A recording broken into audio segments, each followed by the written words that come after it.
All right, welcome everyone to another video on trend line trading. I wanted to come back to the example as we've previously discussed in another video to help explain one of the key concepts about trend lines. So if you recall, we discussed, and I've already got these areas circled here because we've discussed them before, but we discussed how important it is to use the outermost boundary when you are connecting peaks or connecting valleys to draw your trend line. So in this example, the outermost peak was this wick right here and this wick right here, which we can bring it actually a little further out like that, okay? And then I'm going to drag this through here, right in this area. Now, in the previous video, when we had talked about this example, we didn't talk about what to do in this case once we had a wick come through the trend line.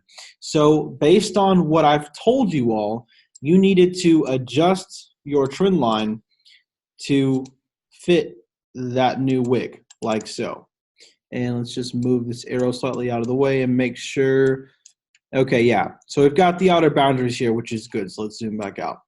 All right, so we're going to get further into this topic in a later video. We're going to talk about fanning and how these multiple possible trend lines actually work together to give you a clear understanding of the trend and what you need to be looking to do. But as just a general idea, I wanted to explain this specific example so that you understand how to adjust trend lines to market conditions and keep everything accurate. So in this case, for simplicity's sake, I'm going to delete the original trend line. So once you see that this has happened over here and that price has busted through the original trend line, you then, so keep in mind our trend line was here. Once you see this and price falls back down, you adjust the trend line to here, and that is now your trend line. So then over here, when we had price, and price busted through with a strong candlestick, came back to retest, that resistance has turned to support, and then price continues on. Likewise, look over here. If we extend it even more, look at that. So price comes back over here. That resistance is still acting as support, and then we rise again.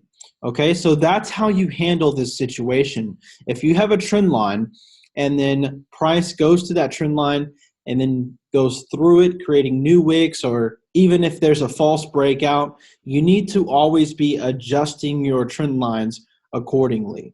So I just wanted to cover that in this video to make sure everyone has a clear understanding of what they're supposed to be doing in those instances.